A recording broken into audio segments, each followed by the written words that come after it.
दोस्तों, हम साइंस के डेली 25 क्वेश्चन कर रहे हैं, जिसमें प्रैक्टिस नंबर 8 है।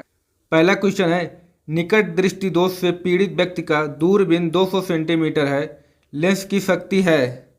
तो लेंस की शक्ति P बराबर 1/F। तो निकट दृष्टि दोष में क्या होता है? अवतल लेंस का प्रयोग होता है। तो अवतल लेंस की फोकस दूरी क्या होती है? ऋणात्मक होती है। तो 1/F, F का मान कितना हो जाएगा? 1/200 माइनस 200।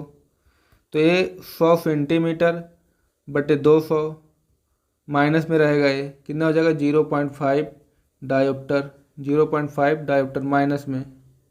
अगला प्रश्न है, दो इलेक्ट्रॉनों को एक दूसरे के पास लाने में समुदाय की स्थैतिक वैद्युत ऊर्जा घटेगी, बढ़ेगी, शून्य हो जाएगी, समान रहेगी? क्या होगा? बढ़ेगी। क्योंकि दो इलेक्ट्रॉनों को पास लाने में क्या होता है? प्रतिकर्षण बल लगता है, जिसके कारण क्या होता है? स्थैतिक वैद्युत ऊर्जा का मान बढ़ता है। अगला प्रश्न क्या है, अवरक्त किरणों के तरंगदैर्घ्य की कोटि है। तो अवरक्त किरण क्या होता है? अवरक्त किरण ये 7000 एंगस्ट्रॉम से अधिक होता है। तो इसमें 7000 एंगस्ट्रॉम से कौन अधिक है? ये तो है नहीं, ये भी नहीं है, यही है। आंसर नंबर क्या हो जाएगा? सी हो जाएगा। अगला प्रश्न है, कोई इलेक्ट्रॉन जब किसी चुंबकीय क्षेत्र से होकर गुजरता है तब इसकी ऊर्जा में वृद्धि होती है, इसका वेग बढ़ जाता है। वेग और ऊर्जा बढ़ जाते हैं। वेग, ऊर्जा एवं संवेग नियत रहते हैं, यही सही हो जाएगा। वेग, ऊर्जा एवं संवेग क्या रहते हैं? नियत रहते हैं। अगला प्रश्न है, निम्नलिखित में कौन सही है? तो K बराबर हाफ mu²। गतिज ऊर्जा क्या होता है? K बराबर हाफ mu²। इसमें भी P²/2m, ये भी सही है, ये भी सही है, यानी बोथ, दोनों A और B दोनों सही है। अगला प्रश्न है, सबसे हल्की धातु है। तो सबसे हल्की धातु लिथियम होती है। सबसे भारी धातु कौन होती है? ओस्मियम होती है। सबसे हल्का तत्व कौन होता है? हाइड्रोजन होता है। लिथियम जो है फर्स्ट ए का सदस्य है, जो एस ब्लॉक में है, एस ब्लॉक में है। अगला प्रश्न है, आवर्त सारणी के किसी आवर्त में बाएं से दाएं बढ़ने पर धात्विक गुण बढ़ता है, घटता है, पहले स्थिर रहता है, पहले बढ़ता है फिर घटता है? तो क्या होता है? घटता है। परमाणु का आकार, त्रिज्या, ये भी घटता है। आयनन विभव, वैद्युत बंधुत्व, ये सब क्या होगा? बढ़ेगा। अगला प्रश्न है, आवर्त सारणी के विकास में किसका नाम सम्मिलित नहीं है? मोफले का, न्यूलैंड का, थॉमसन का, लोथर मेयर का? तो मोफले आधुनिक आवर्त सारणी दिए थे, न्यूलैंड अष्टक का नियम दिए थे, लोथर ये जो थे परमाणु आयतन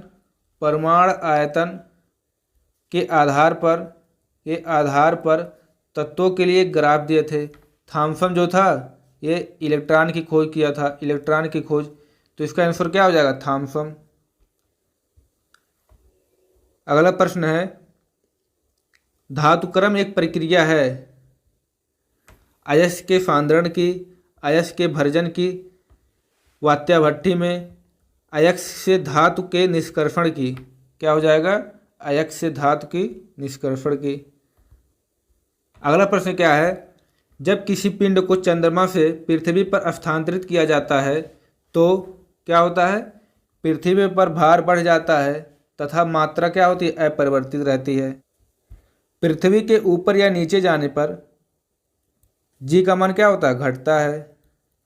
ध्रुवों पर क्या होता है? जी का मान अधिक होता है। और विषुवत रेखा पर क्या होता है? विषुवत रेखा पर कम होता है। अगला प्रश्न क्या है, लोलक की काल अवधि लंबाई के ऊपर निर्भर करता है, द्रव्यमान के ऊपर निर्भर करता है, समय के ऊपर निर्भर करता है, ताप के ऊपर निर्भर करता है? तो काल अवधि, टाइम पीरियड बराबर क्या होता है? आवर्त काल बराबर ये कितना होता है? T बराबर अंडर रूट टी बराबर 2 pi under root L by G. तो किस पे निर्भर करता है? लंबाई और गुरुत्वीय त्वरण पर, तो लंबाई हो जाएगा। अगला प्रश्न है, निम्नलिखित में से कौन सा दिए गए कार्य का उदाहरण नहीं है? लड़के द्वारा कमरे के दीवार को धक्का देना, सतह पर पड़े कंकड़ पर दबाव डालना, ये तो है। लकड़ी द्वारा एक ट्राली को धक्का देने पर ट्राली को आगे बढ़ जाना, ये भी है। किताब को किसी ऊंचाई तक उठाना, ये भी है। कौन नहीं है? लड़के द्वारा कमरे के दीवार को धक्का देना। अगला प्रश्न क्या है? कृत्रिम उपग्रह में सरल लोलक का आवर्तकाल होगा तो कितना होता है? अनंत होता है। जी बराबर 0, तो आवर्तकाल कितना हो जाएगा? आवर्तकाल अनंत हो जाएगा। अगला प्रश्न है, धातु के लिए पाइथन अनुपात का न्यूनतम एवं अधिकतम मान निम्न के बीच रहता है तो न्यूनतम मान कितना होता है? न्यूनतम मान 0। अधिकतम कितना होता है? अधिकतम होता है 0.5। तो आंसर क्या हो जाएगा? डी। अगला प्रश्न है, भारी जल प्राप्त किया जाता है अधिक समय तक जल के वैद्युत अपघटन से, जल में भारी लवण घोलकर, जल के आसवन से, जल से कैल्शियम तथा मैग्नीशियम की अशुद्धि पृथक करके। नहीं, तो इसका आंसर क्या हो जाएगा? अधिक समय तक जल के वैद्युत अपघटन से। भारी जल का सूत्र क्या होता है? D2O। भारी जल का सूत्र क्या होता है? D2O। इसे मंदक के रूप में इस्तेमाल किया जाता है, मंदक के रूप में यूज किया जाता है। अगला प्रश्न है, पाई बंध सिग्मा बंध से ज़्यादा अस्थायी होते हैं, कम अस्थायी होते हैं, दोनों में कोई अस्थायी नहीं, इनमें से कोई नहीं, तो क्या होते हैं? कम अस्थायी होते हैं। सिंगल बॉन्ड रहेगा तो एक सिग्मा बंध, डबल बॉन्ड रहेगा तो एक पाई एक सिग्मा बंध, ट्रिपल बॉन्ड रहेगा तो 2 पाई एक सिग्मा बंध, एक सिग्मा बंध। अगला प्रश्न है, एक फूल के प्रजनन का भाग कौन सा है? कौन सा है? पुंकेसर और कार्पल्स, ये भाग है। पुष्प का मादा अंग क्या कहलाता है? जयांग कहलाता है, जयांग। और नर पुष्प का नर अंग, पुष्प का नर अंग क्या कहलाता है? पुमंग कहलाता है, पुमंग कहलाता है। अगला क्वेश्चन क्या है? भ्रूण अनुपस्थित होता है शैवालों में, ब्रायोफाइटा में, टेरिडोफाइटा में, अनावृत बीजी में, तो किस में होता है? शैवालों में। शैवालों में हरित लवक पाए जाते हैं, ब्रायोफाइटा को पौधों का उभयचर कहते हैं, अगला प्रश्न क्या है? पुरुषों में वृषण कोष शरीर के बाहर क्यों होता है? क्योंकि शुक्राणु निर्माण के लिए सामान्य शरीर के तापमान की तुलना में कम तापमान की आवश्यकता होती है। कौन सा आंसर? सी हो जाएगा। अगला प्रश्न है, रात के समय आवासीय क्षेत्र में शोर का अनुमत स्तर है कितना है? 45 dB। मिसाइल की कितनी होती है?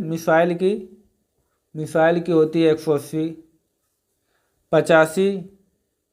85 dB के अधिकतम ध्वनि प्रदूषण उत्पन्न करती है। अगला क्वेश्चन क्या है? विद्युत चालकता की यूनिट क्या है? तो विद्युत चालकता बराबर क्या होता है? चालकता बराबर 1/प्रतिरोध। तो प्रतिरोध का मात्रक ओम होता है, तो इसका उल्टा हो जाएगा क्या? महो या सीमेंस। ओम किसका? प्रतिरोध का मात्रक होता है। अगला क्वेश्चन है, पृथ्वी की सतह पर गुरुत्वाकर्षण के कारण त्वरण के अनुपातिक होता है, तो गुरुत्वीय त्वरण जी बराबर होता है GM/r²। तो किसका अनुपातिक होता है, m/r² का।